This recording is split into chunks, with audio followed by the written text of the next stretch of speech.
Hallo ihr Lieben zusammen, willkommen zum Wochenorakel für die neue Woche. Ich benutze heute wieder das Lenormand der Naturflüsterer. Wunderbare Karten, die sind ein bisschen größer. Ich hoffe, ich kann es mit der Kamera gut einfangen. Gegebenenfalls seht mir es nach, wenn ich ein bisschen nachjustiere, denn das große Blatt braucht an sich schon Platz. Am Ende dieses Videos findest du noch ein kleineres Video für eine persönliche Wochenbotschaft und alles, was du über mich wissen musst, findest du unten in der Infobox des Videos. Ich freue mich natürlich auch über jedes Like, jeden Kommentar, der konstruktiv ist oder angenehm. Und natürlich darfst du mich auch im Member-Bereich bei mir unterstützen oder aber meinen Zweitkanal besuchen. Da gibt es Tagesorakel und sonntags um 15 Uhr mache ich da immer das Sonntagsgoodie. Es kann sein, dass das sich auf die Sternzeichen oft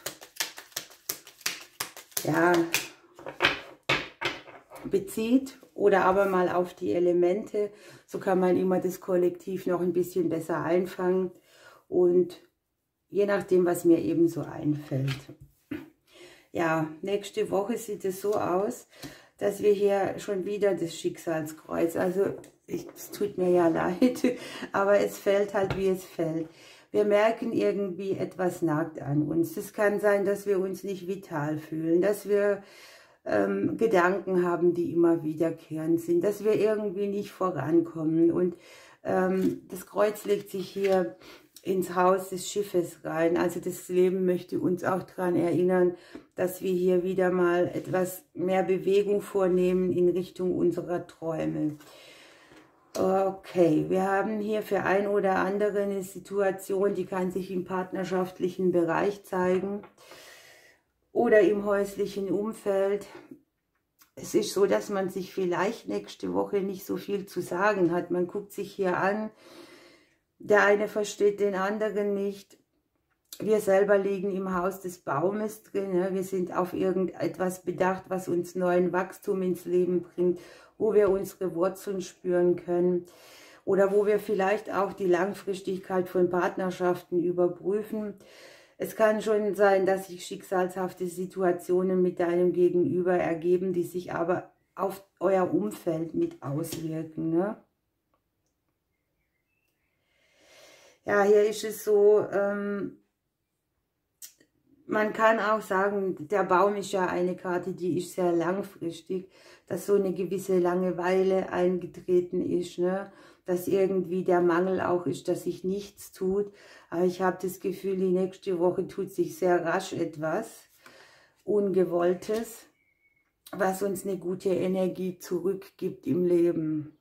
Wir haben hier die Sonne im Hause der Schlange drin. Das ist für mich auch diese Tendenz, wo man eine gewisse Genesung hat, ja, wo heilsame Ströme irgendwie da sind, wo schnell Klarheit kommt, wo das Schicksal schnell einen anderen Weg für uns vornimmt, um uns aus einer Mangelsituation rauszukriegen.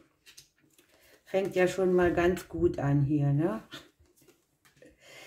Ja, wir haben die Ringe, die legen sich hier tatsächlich auch ins Haus der Ruten rein. Das Kreuz liegt oben drauf. Wir haben hier das Gegenüber mit dabei. Also hier kann es auch schon mal ein bisschen krachen oder Gespräche geben. Obwohl man sich hier nicht viel zu sagen hat, kann es sein, dass man endlich mal etwas ausspricht, was man lange nicht gesagt hat. Das kann eine erkenntnisreiche Woche werden. Ich sehe sehr plötzliche Dinge, die auf einen zukommen, die aufklärenden Charakter haben und die aus einer Situation, wo wir im Nebel gestanden haben oder die uns unruhig gemacht hat, weil sie noch nicht sichtbar war, wo sich was hin entwickelt, eben aus dieser Langfristigkeit auch raus, sehr viel Klarheit entwickelt. Also man kann hier Konflikte klären, einsteils mit dem Leben an sich, mit Kreisläufen im Leben. Andererseits ermöglicht es auch aus einem Kreislauf auszusteigen. Ich glaube, das ist dieser Kreislauf der Langeweile, der Langfristigkeit, der Unbeweglichkeit in eine Situation rein, wo man wieder Auge zu Auge kommuniziert.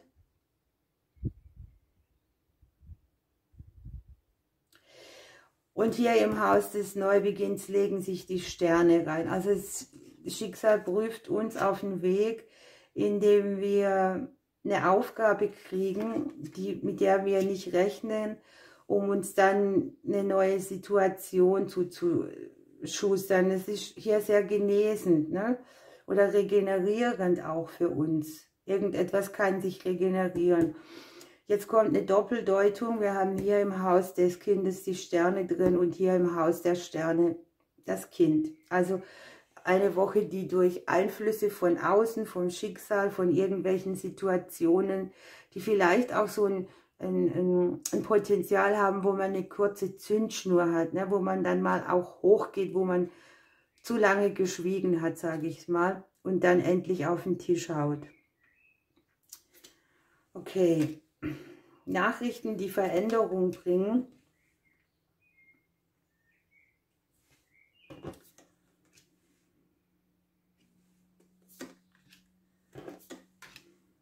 Ja, gerade habe ich es noch gesagt, eine Woche der Erkenntnisse und der Aha-Momente und der plötzlichen Zündung, also irgendetwas bringt dich so auf Zündung. Und hier liegen die Sterne, der Mond. Das geht sehr viel über den emotionalen Bereich. Es kann auch sein, dass das irgendwie so was ist, das dich verbal verletzt und du reagierst dann drauf, was gut ist, weil es so wie ein reinigendes Gewitter ist.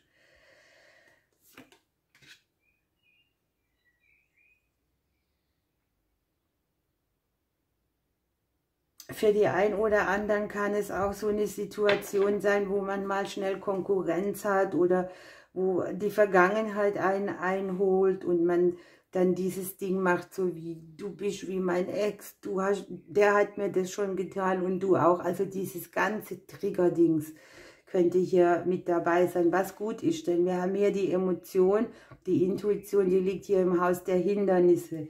Also es scheint gut zu sein, diese Hindernisse dann auch zu überwinden und sie in etwas umzuwandeln, in eine Energie, die sehr klärend ist.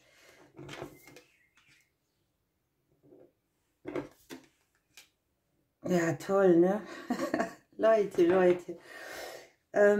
Wir haben hier das Haus des Herzens. Hier legt sich der Konflikt rein. Also es mag um etwas gehen, was dir sehr am Herzen liegt. Da kann es Streitereien geben, da diskutiert man rum, da spricht man wieder miteinander und regt dadurch einen Prozess an, also Veränderung über Kommunikation, die hier erwünscht ist. Was ich auch sehen kann, ist Folgendes. Ich habe den häuslichen Bereich, ist die Umgebung, das Umfeld hier im Hause der Mäuse drin. In der Spiegelung haben wir den Sarg. Auch da kann sein, dass irgendetwas von außen kommt, für das man sehr viel geben muss. Speziell hier kann es andere Familienmitglieder auch betreffen, also Wohnsituationen von Familienmitgliedern beispielsweise, Umbruch bei Kindern, auch im häuslichen Bereich, im Umfeld. Und es scheint so, als wäre uns das gar nicht mal so recht, was da ist. Und deshalb zeigt sich das als Konflikt. Speziell da geht es aber auch darum, die Kinder ihre eigene Größe leben zu lassen, ne?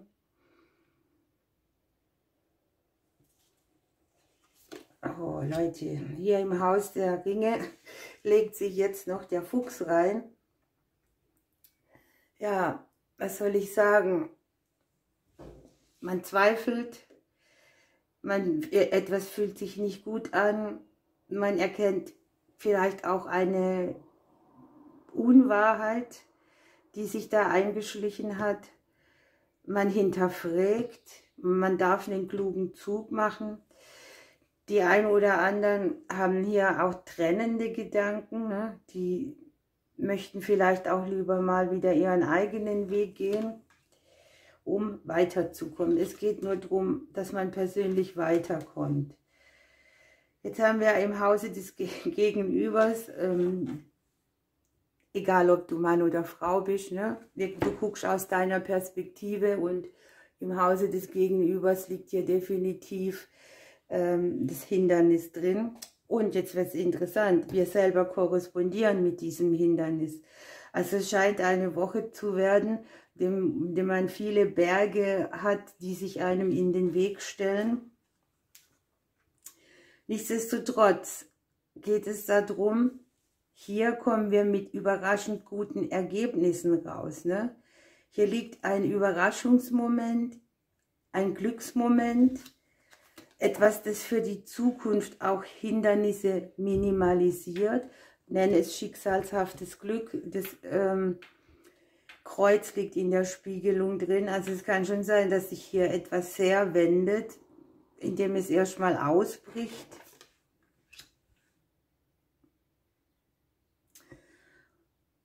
Und es kann hier tatsächlich sehr viele Szenarien haben, denn in unserem Haus liegt die Berufskarte. Es kann also um berufliche Dinge gehen, um Hindernisse im Beruf.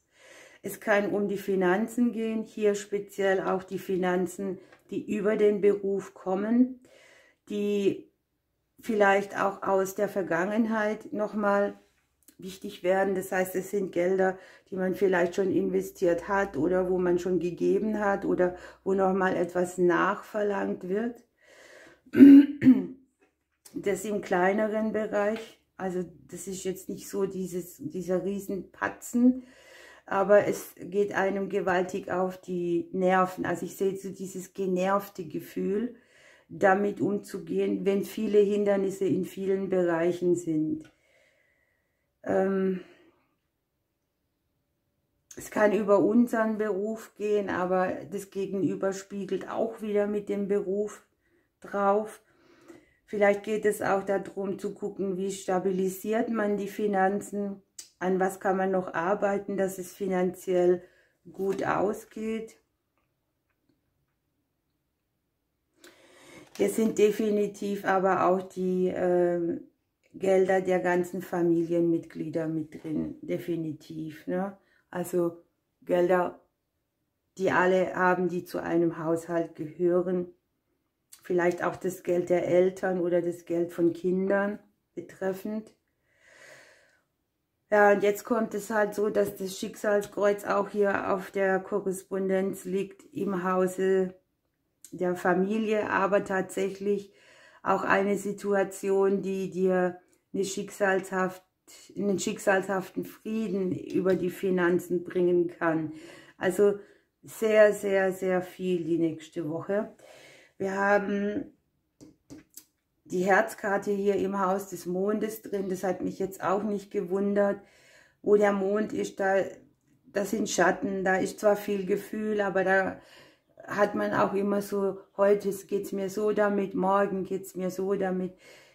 Der Turm korrespondiert irgendwie, der Fuchs korrespondiert, die Mäuse korrespondieren. Also es geht um so eine Rundum-Erneuerung an allem und vor allem an Dingen, die dir speziell am Herzen liegen.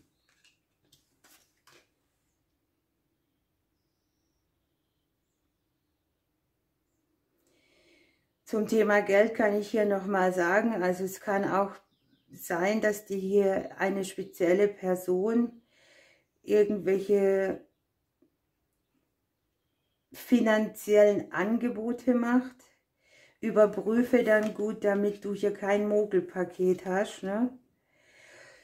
Und das kann hier aber durchaus auch ein gutes Angebot sein. Ne? Es liegt eine Entscheidung dabei, die führt in den Erfolg oder zur Sicherheit. Hier in der Spiegelung haben wir die schicksalshaften Veränderungen, die durch eine Entscheidung entstehen. Aber die Entscheidung scheint dir hier ein bisschen Stress mitzubringen. Also so dieser Faktor von genervt sein. Nichtsdestotrotz, ne? Vielleicht hilft es dir auch, ein Angebot anzunehmen, um Hindernisse zu umgehen. Das kommt hier von einer weiblichen Person. Also passt auf nochmal zur Verdeutlichung. Das Schicksalskreuz spiegelt mit den Entscheidungen. Es korrespondiert mit den Veränderungen, mit dem Geld. Ja? Also es scheint echt ein bisschen viel Thematik zu sein, aber mit einer großen Erkenntnis verbunden und auch mit einer langfristigen Lösung dann. Ne? Wir haben hier dann so dieses Fundament, das wir besser spüren. Wir haben neue Türen im Beruf und im finanziellen Bereich, die sich öffnen können.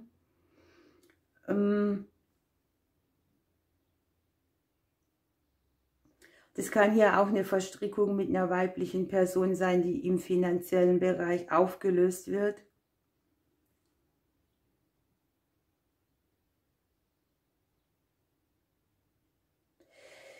Und nochmal speziell an alle, die so eine unverbindliche Partnerschaft leben. Das heißt, man ist nicht richtig in Verbindung miteinander, sondern man lebt halt so vor sich hin. Da geht es darum, dass man wieder gemeinsame Visionen hat, dass man, ne, dass man die Sonne irgendwie wieder scheinen lässt bei den Bereichen, in denen man so ein bisschen, ich nenne es mal, so ein bisschen vergiftete Emotionen hatte, ne? Oder giftige, ungute Gefühle. Okay. Wow, wow, wow. In diesen Momenten bin ich immer froh, dass ich das vor euch lege, damit ihr seht, dass ich hier nichts erzähle, was hier nicht liegt. Wobei es schwierig ist, ne? Jeder deutet es ein bisschen anders.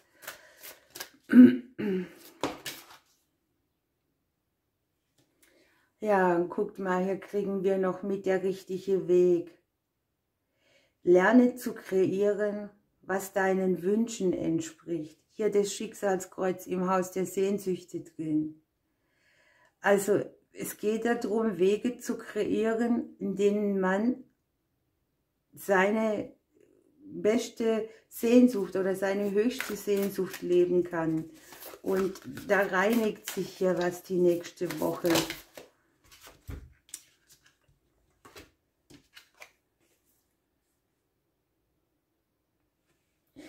Irgendwas braucht einen Aufwand, ja, irgendetwas wird erhöht vom Aufwand, das sagte ich ja schon, es kann viel sein. Und hier haben wir mit All in the Golden Afternoon auch noch, dass wir viel fokussieren, visualisieren, inspirieren sollen, kreative Stunden nützen. Ja, also es dient alles unserer Inspiration, auch wenn der Aufwand ein bisschen größer ist oder das Spektrum ist hier sehr vielschichtig, ne? Ja, dann dient es dir dazu zumindest, dir neue Türen zu öffnen für Dinge, die deiner höchsten Sehnsucht entsprechen, ne? Wahnsinn. Ihr Lieben, das war's. Ich hänge euch hinten noch die Impulsauswahlmöglichkeit für die nächste Woche an. Ich drücke euch alle. Bis bald. So, ihr Lieben, hier bin ich wieder für eine kleine Inspiration für euch für die nächste Woche, die ja recht heftig werden kann fürs Kollektiv oder wo ziemlich viel auch aufgewirbelt wird. Und wir gucken einfach mal nach einer Botschaft. Ich möchte es jetzt mal nicht so sehr überladen, ne? Wir nehmen Kraft hier und wir nehmen noch ein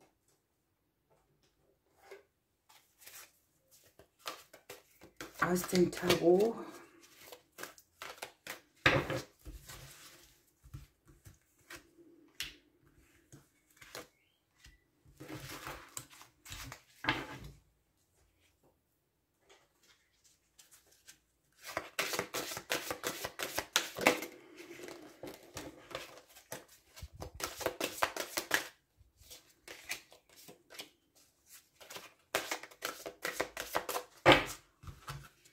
Und eine Lenormand-Karte.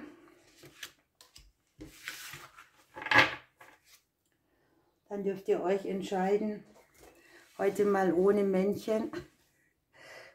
Reine Intuition. Ich kann mich nicht entscheiden. Ich nehme rechts. Okay. Was hat die Maus schon wieder? Also irgendetwas zeigt uns Mangel auf. Irgendwo wird etwas angenagt. Etwas nagt an uns. Und die Königin des Feuers sagt jetzt einfach, wir sollen uns fokussieren, fokussieren, fokussieren. Wir sollen idealistisch sein, motivierend und ambitioniert. Und irgendwie darf man auch die Situation in die Hand nehmen, Führung aufnehmen, ein guter Ratgeber für die anderen sein oder auch ein Anführer. Und vielleicht erhält der ein oder andere hier einen Rat von einer kreativen Person. Dann haben wir den Steinbock für uns als Krafttier. Da geht es um das Thema Willensstärke. Klar, mit den Hörnern muss man vielleicht hier auch irgendetwas durchboxen. Und der Steinbock kündigt hier eine Phase an von neuem Wachstum. Man kann das Gestern hinter sich lassen.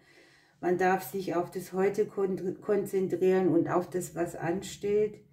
Auch da kommt das Wort Konzentration und Ausdauer wieder hin, also Fokus nehmen. Beständig daran arbeiten, auf seinem Lebenspfad zu bleiben, denn dein Weg wird dir hier Erfolg und Aussicht auf etwas viel Größeres bringen, also aus dem Mangel in etwas Größeres hinein. Ja, und es geht um eine karmische Lektion. Manchmal bringen wir das anderen und manchmal bringen das andere uns. Und das gibt uns die Gelegenheit, alte Muster und Verhaltensweisen hinter uns zu lassen, uns neu auszurichten im Sinne unseres Plans, für den wir hier angetreten sind. Wir lernen neue Fähigkeiten zu trainieren und unsere eigene Kraft zu entwickeln und wir wachsen für uns selbst. Der Steinbock zeigt dir hier auf, dass er dir sagt, du hast die Kraft und du hast auch die Stärke, dass du dunkle, schwierige und steile Pfade überwinden kannst und dass du dich eben auf die Quelle in dir besinnst, die dich auch in kargen Zeiten führt. Reg dich hier nicht auf über die Milch, die verschüttet wurde, sondern tu jetzt, was getan werden muss. Konzentriere dich auf deine Absicht und dein Ziel und lass dich nicht ablenken. Also hier Fokus halten, Fokus halten. Hier kriegst du Willenskraft mit Zähigkeit, Ausdauer und Mut, dich mit den Schattenseiten und alten Erlebnissen auseinanderzusetzen. Und natürlich kommst du irgendwann auch oben an der Bergspitze an. Du sollst einfach dein Ziel nicht aus den Augen verlieren. Geh unerschüttert deinen Weg, unerschütterlich. Dich kann nichts abbringen. Erfolg und Sieg liegen auf deinem Weg. Spannend. Ich glaube, es wird herausfordernd. So, dann gucken wir die andere Seite an. Klasse, hier haben wir auch gleich wieder die Sense dabei. Hier geht es um einen Erfolg, um plötzliche Erlebnisse, vielleicht auch um eine Verletzung, die sich zeigt. Aber es kann natürlich auch eine Ernte sein, denn hier unten haben wir mit der Kuh das Thema Fülle. Ja, reichhaltige Fülle, hauche deinen Träumen Leben ein, gib dir selbst und anderen die Gelegenheit zu wachsen mit der Herrscherin und hier mit der Kuh auch nochmal. Also Ernte, irgendetwas wird passieren, was dir eine Ernte einbringt. Es kann natürlich auf der emotionalen sowie auch auf der finanziellen Seite sein. Diese Ernte, die bringt dir hier auch ein persönliches Wachstum mit, auf jeden Fall. Ne? Das ist auch etwas, das dich sehr persönlich sehr bereichert. Mit der Kuh hast du natürlich gleich Fortuna an deiner Seite. Es kommt ein großer Segen auf dich zu, möglich auch ein Durchbruch. Du fühlst dich versorgt mit allem, gespeist. Du hast Zugang zu dir gefunden und du kannst jetzt beginnen, diese Quelle, die in dir ist, immer zu stärken. Wähl einfach den Weg, der dir persönlich auch gut tut. Mit der Kuh hast du auch deine Anbindung wieder an dein schöpferisches Potenzial und du wirst auf deine innere Weide geführt. Ne? Hier kannst du ausruhen, verdauen, neue Kraft schöpfen. Was jetzt spannend ist, das hier ist eine Situation, Geben und Nehmen in eine vollständige Ausgeglichenheit zu bringen. Und das sagt ihr hier auch, ne? Gib dir selbst und anderen. Also es geht um einen Ausgleich irgendwie.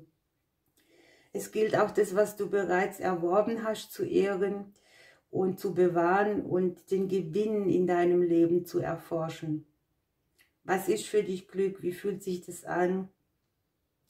Und hier ist dann noch die Erinnerung, dass eine buddhistische Regel empfiehlt, Geldsegen wie folgt aufzuteilen. 1/3 zurücklegen, 1/3 spenden, 1/3 genießen. So, ihr Lieben, ich wünsche euch eine wunderbare Woche. Ich drücke euch. Bis bald.